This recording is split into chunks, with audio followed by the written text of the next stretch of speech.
ఈ ధనవంతులు బాగా ఇక ఆయన దగ్గరికి వెళ్తే ఆయన నన్ను ఏదో చేస్తాడు అనే వాళ్ళతోటి ఏం చేస్తారంటే వీళ్ళు గౌరవించటము మొదలు పెడతారు.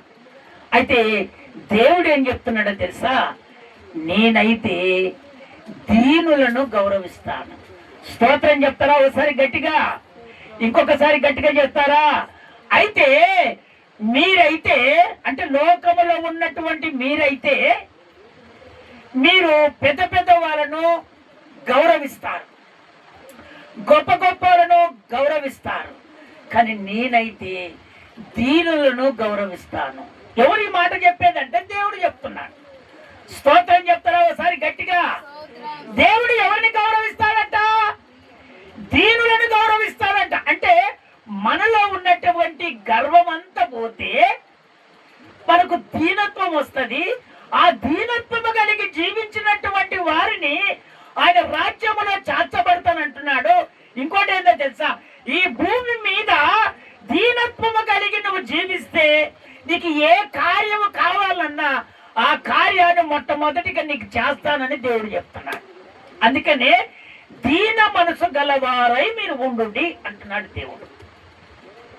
ఎవరో గొప్పలు నన్ను ఏదో చేస్తారని దేవుని వదిలిపెట్టి వాళ్ళను గౌరవించకూడదని దేవుడు చెప్తున్నాడు. ఈ లోకంలో ఉన్నటువంటి వాళ్ళు పెద్ద పెద్దలను గౌరవిస్తారు, పెత్తందారులను గౌరవిస్తారు, కానీ నా దేవుడు అంటున్నాడు నేను మాత్రము దీనత్వము కలిగిన వారిని నేను గౌరవిస్తాను. స్తోత్రం చెప్తారా ఒకసారి గట్టిగా? ఇంకొకసారి గట్టిగా చెప్తారా? ఈ దీనత్వము కలిగిన వారు ఎలా ఉంటారంటే తనను తాను తగ్గించుకుంటారు. ఎవరికి తగ్గించుకుంటారంటే దేవునికి తగ్గించుకుంటారు. స్తోత్రం చెప్తారా ఒకసారి గట్టిగా? ఇంకొకసారి గట్టిగా చెప్తారా?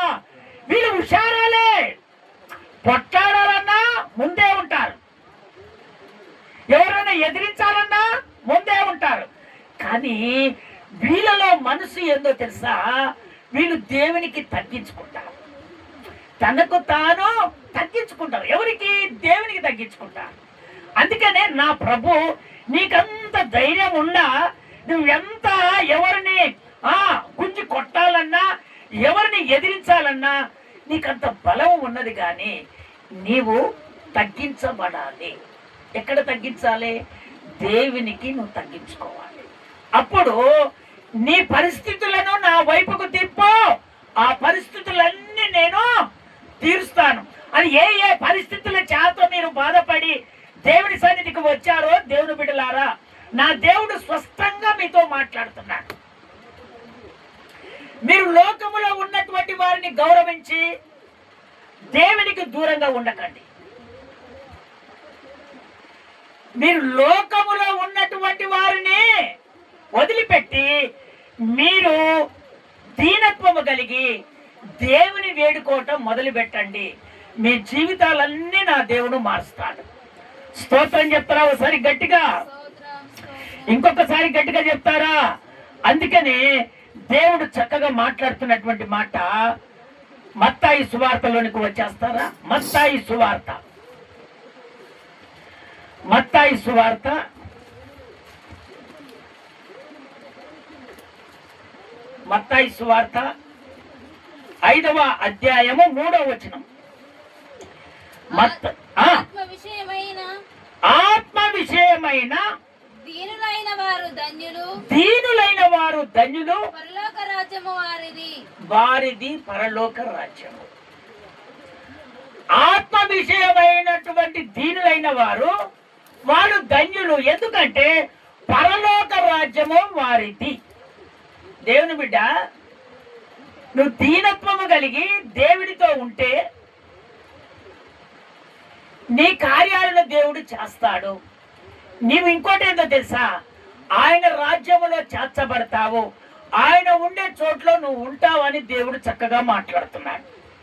అందుకనే దేవుడు చెప్తున్నటువంటి మాట మొట్టమొదటిగా మనము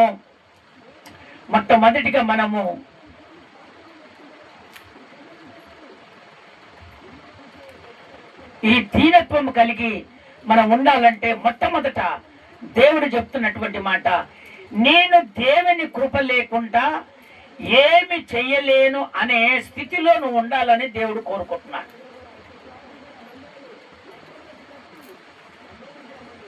అంటే ఎప్పుడైతే దేవుని కృప మనలో ఉంటుందో అప్పుడు దీనత్వము కలిగి మనం జీవిస్తాము. ఆ కృప అనగా ఏంటిదంటే కనికరము, దయ, ప్రేమ, ఈ గుణాలు కలిగినటువంటి వారందరూ ఏ విధంగా ఉంటారంటే దీన మనసు కలిగి ఉంటారు. అందుకనే ఆ భక్తుడు అక్కడ చెప్తున్నటువంటి మాట, నేనైతే దేవుని కృప లేకుండా నేను ఏం చేయలేను అంటున్నాడు ఆయన. నేను దేవుని కృప లేకుండా నేను ఏం చేయలేను. దేవుని కృప నాలో ఉంటే నేను ఏదైనా చేయగలుగుతాను. మొట్టమొదట ఆయన కృపను ఆయన కనిపెట్టుకుంటున్నాడు. అందుకనే దేవుని బిడ్డలారా, మనకు కావాల్సింది ఏంటంటే మొట్టమొదట ఆయన కృప కావాలి. ఆయన కృప ఎప్పుడైతే మనం పొందుకుంటామో మనలో దీనత్వం వచ్చేస్తుంది, కనికరం వచ్చేస్తుంది, ఇంకోటి ఏంటంటే దయాలత్వం వచ్చేస్తుంది. ఇదంతా సాదృశ్యం కలిగినటువంటిది ఏంటంటే కృప. ఈ కృప దయ చూపుతుంది. స్తోత్రం చెప్తారా ఒకసారి గట్టిగా? ఇంకొకసారి గట్టిగా స్తోత్రాలు చెప్తారా? ఆ విధంగా కృపను కనిపెట్టి దేవుని మహిమను పొందుకున్నటువంటి వారు బైబిల్లో దేవుడు చక్కగా చూపిస్తున్నాడు. యెషయా పుస్తకము 6వ అధ్యాయము 5వ వచనం. యెషయా పుస్తకము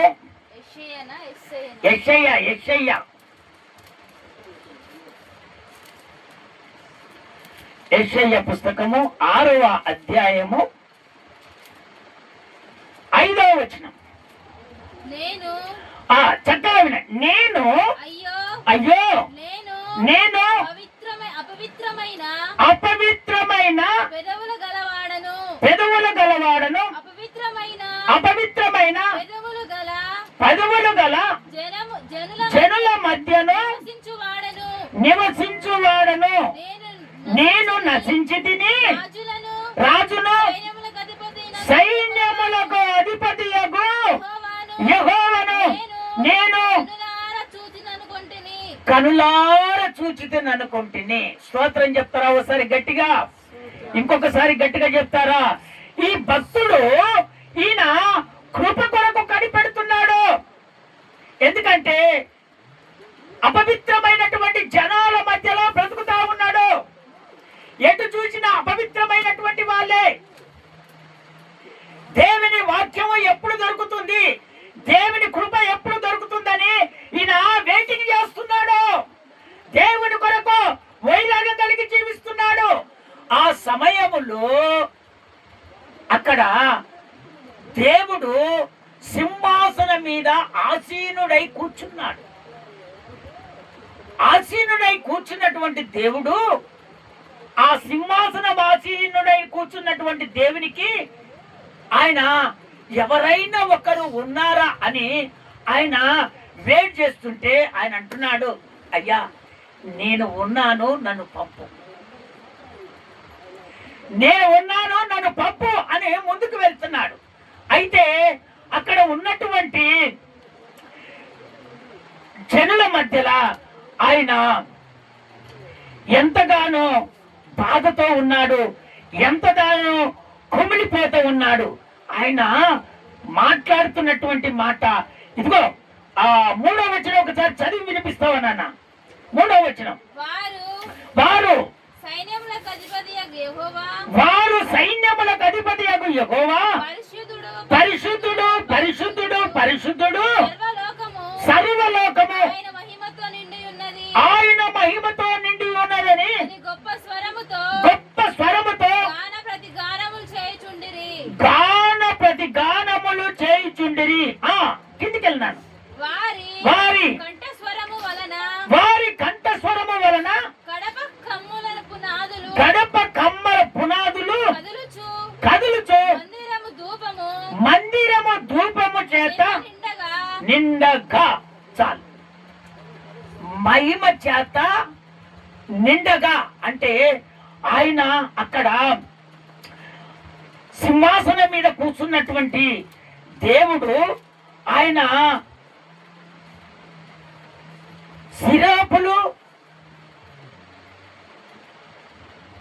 రెక్కలతోటి కాళ్ళతోటి పరిశుద్ధుడు పరిశుద్ధుడు పరిశుద్ధుడు అని స్తుతిగానాలు చేస్తా ఉన్నారు. పరిశుద్ధుడు పరిశుద్ధుడని స్తుతిగానాలు చేస్తున్నాడు. ఆ మహిమ చేత వాళ్ళు స్తుతిగానాలు చేస్తున్నారు. అప్పుడు ఈయన తీర్మానం చేసుకుంటున్నాడు. ఏమని తీర్మానం చేసుకున్నా అంటే ఆ పరిశుద్ధత కలిగి నేను జీవించాలి, ఆ పరిశుద్ధత కలిగి నేను జీవించాలని అక్కడ చెప్తున్నటువంటి మాట. ఇప్పుడు 5వ వచనం చదువునాన్న. ఇప్పుడు 5వ వచనం చదువు.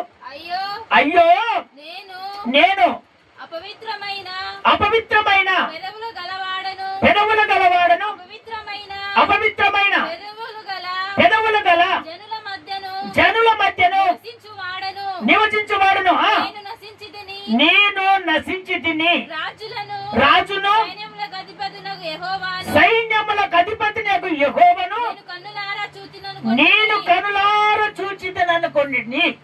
అప్పుడు ఆ మహిమను చూసినప్పుడు వెంటనే ఆయన నేను అపవిత్రమైనటువంటి మనుషుల మధ్యలో నిలబడ్డాను, ఈ అపవిత్ర మనుషుల మధ్యలో నుంచి నేను పవిత్రుడిగా నిలబడాలని దేవుని ఎదుట ఒక తీర్మానం చేసుకొని అపవిత్రమైనటువంటి అన్ని తీసివేసుకున్నాడు. అప్పుడు దేవుని కృప, దేవుని కనికరము, దేవుని మహిమ అతని మీదికి దిగింది. అతడు మహిమ చేత నింపబడి ఆ మందిరములో ఆనందించటం మొదలుపెట్టాడు. స్తోత్రం చెప్తారా ఒకసారి గట్టిగా? ఇంకొకసారి గట్టిగా చెప్తారా? అందుకనే దేవుని బిడ్డలారా, మనము దినము లేచినప్పుడల్లా అన్యుల మధ్యలో లోకములో ఉన్నటువంటి మధ్యలో మనము తిరుగుతూ ఉంటాం. అయితే ఏదైనా మనము దేవునికి పొరపాటుగా మనం చేశామో అప్పుడు మనం దేవుని మందిరానికి వచ్చి దేవుని దగ్గర తీర్మానం చేసుకునేది ఒకటే, అయ్యా నేను లోకములో ఉన్నటువంటి వారంటే తిరిగాను ప్రభా, ఏదైనా నేను తప్పుగా మాట్లాడానేమో ప్రభా అని చెప్పి దేవుని మందిరంలోకి వచ్చి ఒక్క తీర్మానం దేవుని ఎదుట ఒక తీర్మానం చేసుకొని నువ్వు ప్రార్థించిన వెంటనే దాన్ని ఒప్పేసుకొని అయ్యా నేను చేశానయ్యా ఇక క్షమించని ఒప్పేసుకుంటే దేవుని మహిమ నీ మీదికి దిగుతుంది. అప్పుడు నువ్వు ఆత్మచేత నింపబడి దేవుని రాజ్యానికి అర్హత కలిగి నువ్వు జీవిస్తావు. స్తోత్రం చెప్తారా ఒకసారి గట్టిగా? ఇంకొకసారి గట్టిగా చెప్తారా? అందుకనే దేవుని బిడ్డలారా, మనము దేవుని మహిమను చూసేవారిగా ఉండాలి కానీ గర్వము కలిగి ఉండేవారిగా మనం ఉండొద్దు. ఈ గర్వము కలిగి వారిగా ఉండేవాళ్ళు ఎవరంటే చేసిన తప్పును ఒప్పుకోరు, లోపల పక్కకు దాచిపెట్టుకుంటారు.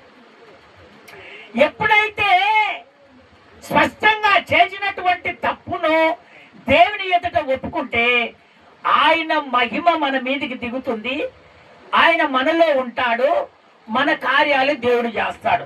అలాంటి గర్వంగా ఎవరు ఉండరు. ఒకవేళ అలాంటి గర్వంగా ఉంటే ఆ గర్వాన్ని తీసివేసి దేవుని కొరకు ఆరాటపడి ఆయన రాజ్యంలో నేను చేర్చబడతానని ఒక తీర్మానం నువ్వు చేసుకుంటే దేవుని రాజ్యానికి వెళ్తావు. ఈ భూమి మీద నీకు ఏది కావాలని ఆశిస్తున్నావో నా దేవుడు ఖచ్చితంగా ఆ కార్యాన్ని నీకు ఖచ్చితంగా చేస్తాడు. స్తోత్రం చెప్తారా ఒకసారి గట్టిగా? ఇంకొకసారి గట్టిగా చెప్తారా? అందుకనే అపవిత్రమైనటువంటి అన్ని మనం తీసివేసి దేవుని కొరకు మనం ఉపయోగపడాలని దేవుడు చక్కగా మనతో మాట్లాడుతున్నాడు. రెండవదిగా తనకు తాను తగ్గించుకోవాలి. తనకు తాను మనము తగ్గించుకుంటే దీన మనసు కలిగి మనం జీవిస్తాము. తనకు తాను తగ్గించుకోవాలి. కొంతమంది తగ్గించుకుంటారు, కొంతమంది తగ్గించుకోరు. దేవుని నమ్ముకొని జీవిస్తున్నటువంటి దేవుని బిడ్డలమైనటువంటి మనము ఖచ్చితంగా దీన మనసు గలవారమై మనం ఉండాలంటే మొట్టమొదట మనం తగ్గింపు జీవితము కలిగి మనం జీవించాలి. ఎవరైతే తగ్గింపు కలిగి జీవితాన్ని జీవిస్తాడో ఖచ్చితంగా వాళ్ళ కార్యాలను దేవుడు ఖచ్చితంగా చేస్తాడు. ఇప్పుడు టీచరు ఉంటాడు, టీచర్ని మనం ఏం చేయాలంటే గౌరవించాలి. ఎందుకు గౌరవించాలి? ఆయన మనకు పాఠాలు నేర్పిస్తాడు, మనల్ని ఒక ఉన్నతమైన స్థానానికి ఎదిగిస్తాడు, భవిష్యత్తులో ఒక ఉద్యోగాన్ని సంపాదించుకోగలుగుతాం. అలాంటి వాళ్ళను మనం ఏం చేయాలంటే మనం గౌరవించాలి. గౌరవించకుండా ప్రౌడ్గా మాట్లాడితే దేవుని దృష్టిలోనైనా సరే, వింటున్నావా, లోకములో ఉన్నటువంటి వాళ్ళ ఈ స్థితిలోనైనా సరే, దేవుని నమ్ముకున్న వారి స్థితిలోనైనా సరే నీవు దయగలిగిన వారివి కావు. అందుకనే ఎప్పుడైతే మనము గురువుగా భావిస్తామో వాళ్ళని ఖచ్చితంగా గౌరవించే వాళ్ళుగా మనం ఉంటే అప్పుడు మనము తగ్గింపు జీవితం కలిగి జీవిస్తున్నట్టు వారం. ఆ విధంగా ఎప్పుడైతే మనం తగ్గించబడతామో ఖచ్చితంగా మన కార్యాన్ని మనం ఖచ్చితంగా చేసుకోగలుగుతాం. స్తోత్రం చెప్తారా ఒకసారి గట్టిగా? ఇంకొకసారి గట్టిగా చెప్తారా? ఇంకా ఒక ఉద్యోగం చేసినా సరే, ఇంకా పని మీద మనము పని చేసినా సరే, ఇంకా ఎవరైనా ఒక కంపెనీలో కానీ ఇంకా మనము వేరే పని మీద నిమిత్తమై మనం వెళ్ళినప్పుడు మనకు తగ్గింపు జీవితం కలిగి ఉంటే మనం ఎక్కడైనా కానీ న్యాయముగా మన కార్యాన్ని మనం చేసుకోగలుగుతాము. ఈ తగ్గింపు జీవితం లేకుండా ఉంటే మనం ఆ కార్యాన్ని మనం చేసుకోలేము, ఒక ఘనత మనం పొందుకోలేము. ఎప్పుడైతే తగ్గింపు జీవితం కలిగి మనం జీవిస్తామో ఖచ్చితంగా దేవుని దగ్గర మనం మేలు ఖచ్చితంగా పొందుకుంటాం. స్తోత్రం చెప్తారా ఒకసారి గట్టిగా? ఇంకొకసారి గట్టిగా చెప్తారా? ఆ విధంగా తగ్గింపు జీవితం కలిగి జీవించినటువంటి వాళ్ళను మనం ఇప్పుడు చూసుకుందాం. యేసు ప్రభువే ఆయన దేవుడై ఉండి దేవుని పోలిక వదిలిపెట్టి ఆయన రిక్తునిగా ఈ భూమి మీదకి వచ్చి తనకు తాను తగ్గించుకున్నాడు. స్తోత్రం చెప్తారా ఒకసారి గట్టిగా? ఇంకొకసారి గట్టిగా చెప్తారా?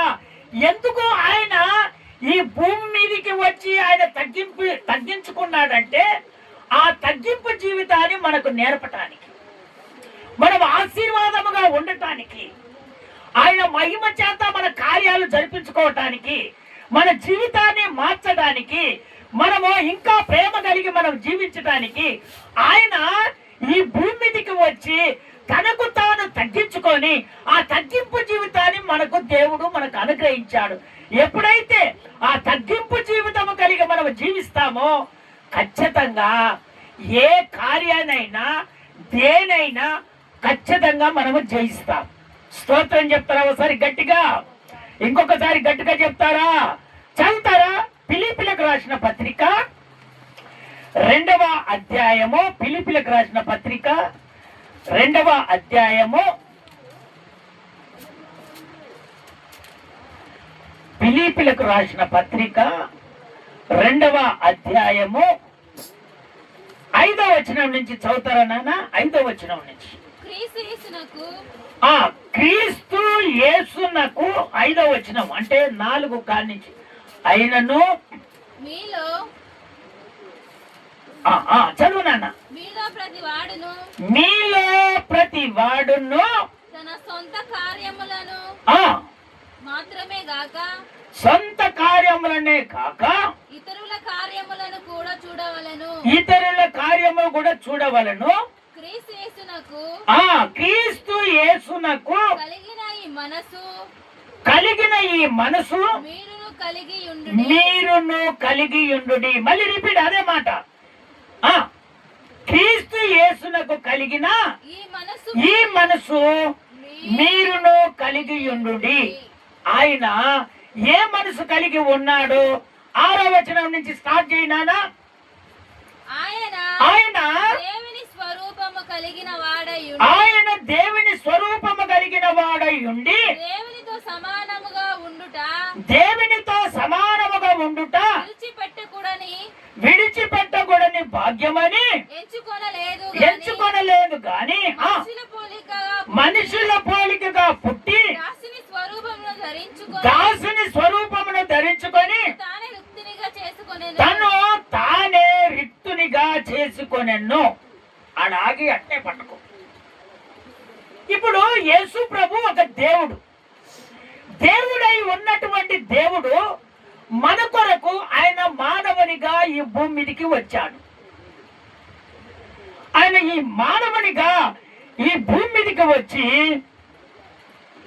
మనిషి స్వరూపాన్ని ధరించుకున్నాడు. అయితే ఆయన చెప్తున్నటువంటి మాట, ఆ స్వరూపము మీరు కూడా కలిగి ఉండాలని దేవుడు కోరుకుంటున్నాడు. ఎందుకంటే మనము ఆయన ఒక దేవుడై ఉండి ఏ విధంగా తగ్గించుకుంటున్నాడో మనము కూడా ఆ విధంగా తగ్గించుకోవాలని దేవుడు స్పష్టంగా మనతో మాట్లాడుతున్నాడు. ఈ భూమి మీదకి వచ్చి ఆయన మొట్టమొదట పరలోక మహిమను విడిచి వచ్చాడు. స్తోత్రం చెప్తారా ఒకసారి గట్టిగా? ఇంకొకసారి గట్టిగా చెప్తారా? ఆయన మొట్టమొదట పరలోక రాజ్యాన్ని వదిలిపెట్టి వచ్చాడు. రెండవదిగా సేవకుని రూపము ధరించాడు. మూడవదిగా సిలువ మరణము పొందాడు. సేవకుని రూపాన్ని ధరించాడు, సిలువ మరణము పొందాడు, శిష్యుల పాదాలు కూడా కడిగాడు. ఎవరు? యేసు ప్రభు. ఈ రోజుల తండ్రి పాదాలు కడగాలంటే కడగలేకపోతారు. వింటుందా? తండ్రి చెబితే వినలేకపోతారు, తల్లి చెబితే వినలేకపోతారు. ఈరోజు ఏంటిది? Father's Day. ఈరోజు ఏంటిది? Father's Day. కొంతమంది ఏం చేస్తారంటే తల్లిదండ్రులను, తండ్రిని గౌరవిస్తారు, తండ్రిని గౌరవిస్తారు. స్తోత్రం చెప్తారా ఒకసారి గట్టిగా? ఇంకొకసారి గట్టిగా చెప్తారా? అలాంటివన్నీ ఏర్పాటు చేశారు. అందుకనే మనము తండ్రి మీద దయ కలిగి మనము జీవించాలి. తండ్రితో మనము పెట్టుకున్నటువంటి బంధాన్ని ఒకసారి జ్ఞాపకం చేసుకొని ఇలాంటి సందర్భాలలో మనము తనకు తాను తగ్గించుకొని అప్పుడు తండ్రి జ్ఞాపకం చేసుకోవాలి. స్తోత్రం చెప్తారా ఒకసారి గట్టిగా? ఇంకొకసారి గట్టిగా చెప్తారా? అందుకనే యేసయ్య శిష్యుల పాదాలు కూడా గడిగాడు, సిలువ మరణము పొందాడు. ఇక మూడవదిగా దీన మనసును దేవుడు ప్రేమిస్తాడు. ఈ దీన మనసును దేవుడు ప్రేమిస్తాడు. చదువుతారా? వాక్య భాగంలోనికి వస్తారా? దీన మనసు. యాకోబు పత్రిక 4వ అధ్యాయము 6వ వచనం. యాకోబు పత్రిక 4వ అధ్యాయము, యాకోబు పత్రిక 4వ అధ్యాయము 6వ వచనం. యాకోబు పత్రిక 4వ అధ్యాయము 5వ వచనం. నాన్న 4వ అధ్యాయము 5వ వచనం. యాకోబు పత్రిక 4వ అధ్యాయము 5వ వచనం. యాకోబు పత్రిక 6వ వచనం చదువు నాన్న.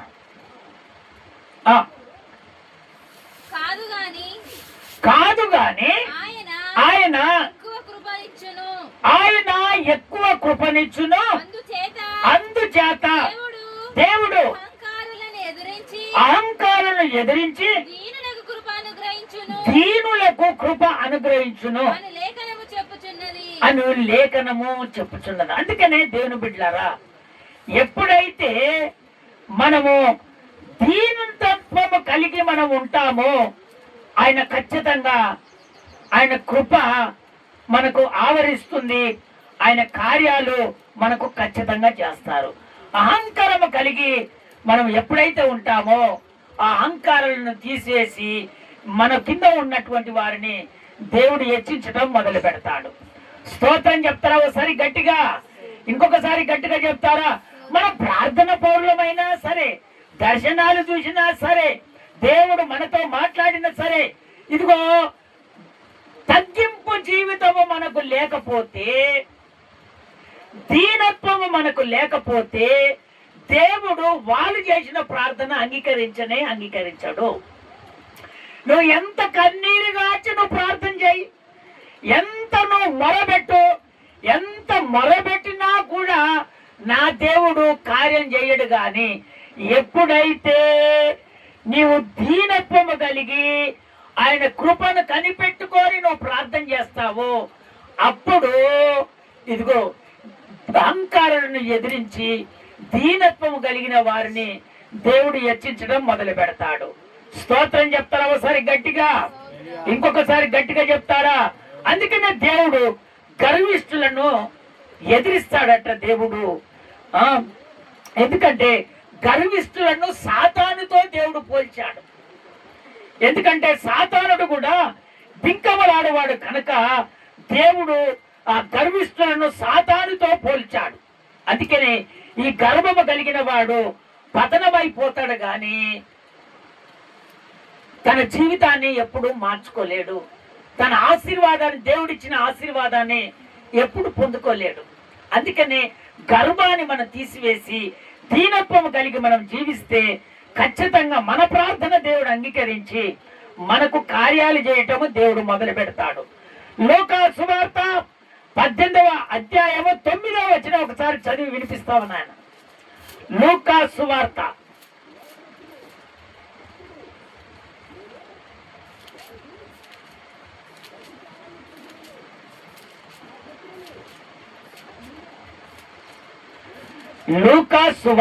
18వ అధ్యాయము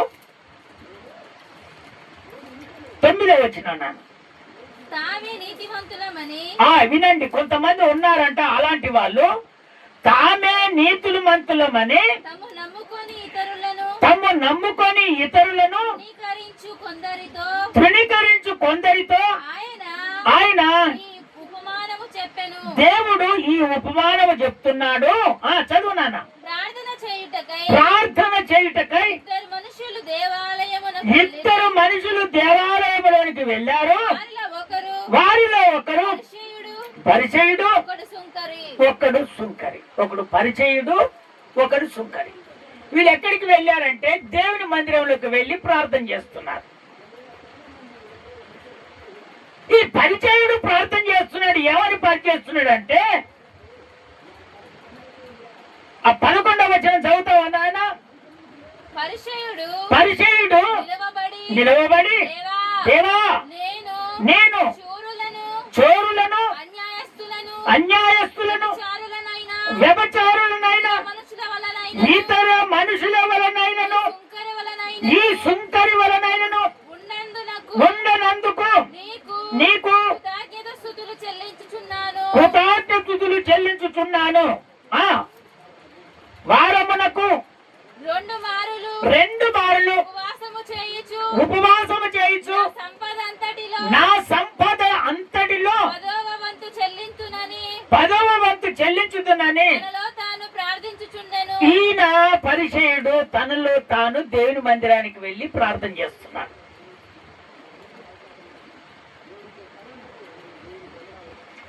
నేను వ్యభిచారుని కాదయ్యా, అన్యాయస్తులు కాదయ్యా, దొంగతనం చేసేవాడిని కాదయ్యా,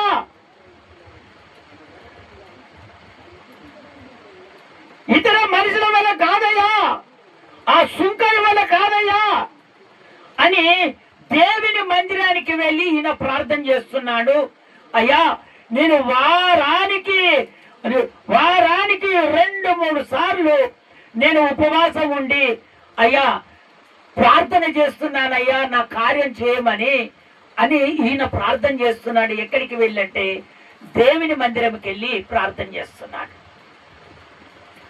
అయితే ఆ సుంకరి ప్రార్థన ఏమని చేస్తున్నాడంటే ఆ 13వ వచనం చదువుతావు నాన్న. 13వ వచనం.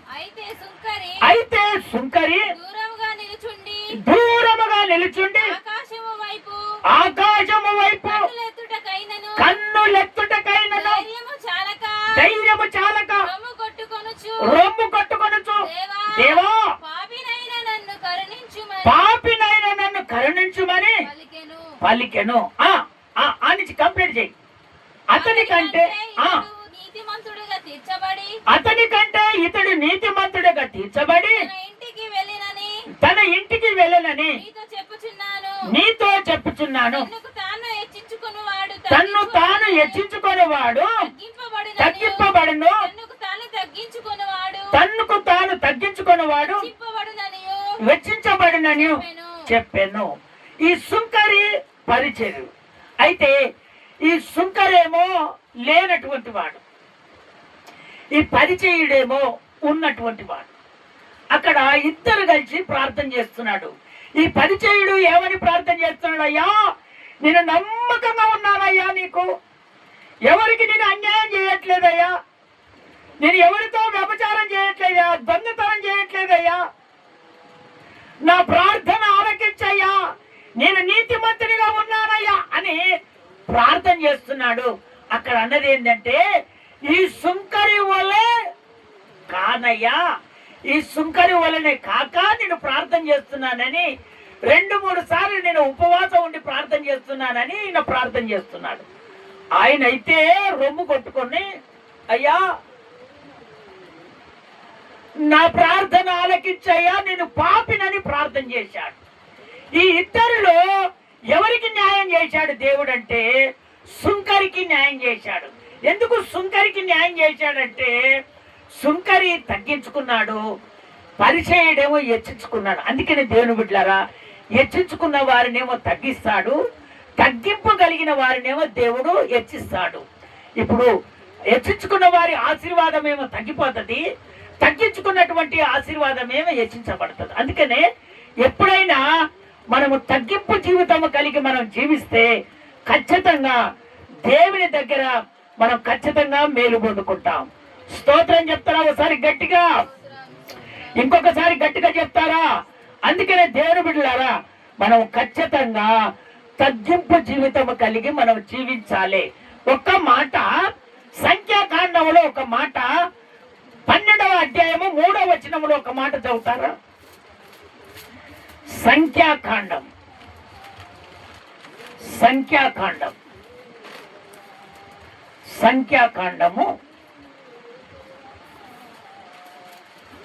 సంఖ్యాకాండము 3వ అధ్యాయం 12వ వచనం ఒకసారి చదివిస్తావు నాన్న? ఇజ్రాయేలులలో 3వ వచనం ఆయన, 12వ వచనం కాదు, 3వ వచనం. 12వ అధ్యాయము 3వ వచనం నాన్న. 12వ అధ్యాయం 3వ వచనం. యెహోవా ఆ మాట వినను, మోసే భూమి మీద ఉన్న వారందరిలో. స్తోత్రం చెప్తారా? ఒకసారి గట్టిగా, ఇంకొకసారి గట్టిగా చెప్తారా? దేవుడు స్వయముగా చెప్తున్నటువంటి మాట ఏందో తెలుసా? ఆయన యెహోవా నా మాట వినను, మోసే భూమి మీద ఉన్న వారందరిలో మిక్కిలి సాత్వికుడు. మిక్కిలి సాత్వికుడు అంటే ఆయన దీనత్వము కలిగిన వాడని దేవుడు ఒప్పుకున్నాడు. ఎందుకు ఈ విధంగా వచ్చేసిందంటే, ఇక్కడ మోసే 2వ పెళ్లి చేసుకున్నందుకు, స్తోత్రం చెప్తారా? ఒకసారి గట్టిగా, ఇంకొకసారి గట్టిగా చెప్తారా? మోసే 2వ పెళ్లి చేసుకున్నందుకు వాళ్ళు ఎగస్టుగా మాట్లాడతారు. ఎగస్టుగా మాట్లాడితే దేవుడు వాళ్ళ ఇద్దరిని, ఎవరిని? ఆరోనును మిరియామును తీసుకొని వచ్చి కొండ మీదకి తీసుకొని వచ్చి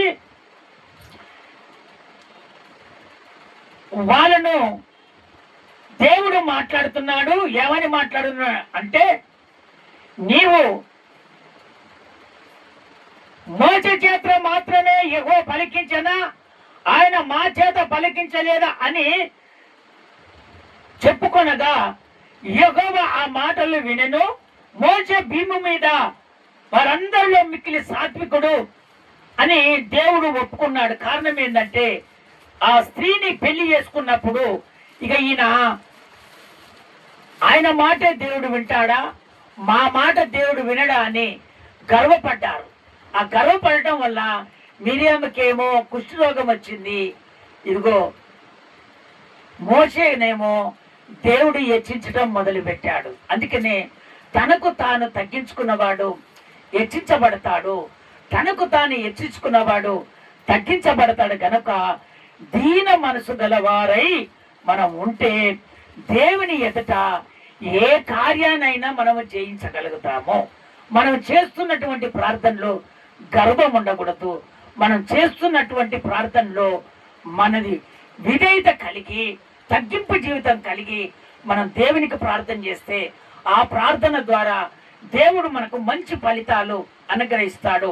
మొట్టమొదటిగా యేషయ్య భక్తుడు అపవిత్రమైనటువంటి జనములో ఉన్నారు. ఎప్పుడైతే ఆయన దర్శనము చూశాడో ఆ దర్శనాన్ని బట్టి అపవిత్రమైనటువంటి మనసునంతా మార్చుకొని దేవునికి తగ్గించుకున్నాడు. వెంటనే ఆయన కృప, ఆయన ఆత్మ అతని మీదకి వచ్చేసింది. దేవుని మందిరములో ఆనందించటం మొదలు పెట్టాడు. అక్కడి నుంచి సేవ చేయటము మొదలు పెట్టాడు. స్తోత్రం చెప్తారా ఒకసారి గట్టిగా? ఇంకొకసారి గట్టిగా చెప్తారా? రెండవదిగా పరిసయ్యులు, సుంకరులు. ఇక్కడ ఉన్నటువంటి పరిసయ్యులు ఏం చేశాడంటే, నేను దేవునికి అన్ని ఇస్తున్నానని గర్వంగా ఫీల్ అయ్యి దేవునికి ప్రార్థన చేస్తున్నాడు. అక్కడ తోటి ఉన్నటువంటి సుంకరుని కూడా గర్వముతో ప్రార్థన చేస్తున్నాడు. అప్పుడు దేవుడు, అయ్యో పరిచయుడు కన్నా సుంకరే నీతిమంతుడని ఆ నీతిని సుంకరికి అనుగ్రహించి ఇదిగో ఆ గర్వాన్ని ఉన్నటువంటి పరిచయను త్రోసివేశాడు. కారణం ఏంటంటే ఆ గర్వంగా ఉన్నటువంటి వాళ్ళు మేలు పొందుకోరు, తగ్గించుకున్న వారు ఖచ్చితంగా మేలు పొందుకుంటారు. మనం ఆ తగ్గింపు కలిగి జీవిస్తే ఖచ్చితంగా దేవుని దగ్గర మన ఆశీర్వాదాన్ని పొందుకుంటాము. ఖచ్చితంగా దీన మనసు కలిగి మనం జీవిస్తాము. ఖచ్చితంగా దేవుడు మనకు కావలసినటువంటి మేలు ఖచ్చితంగా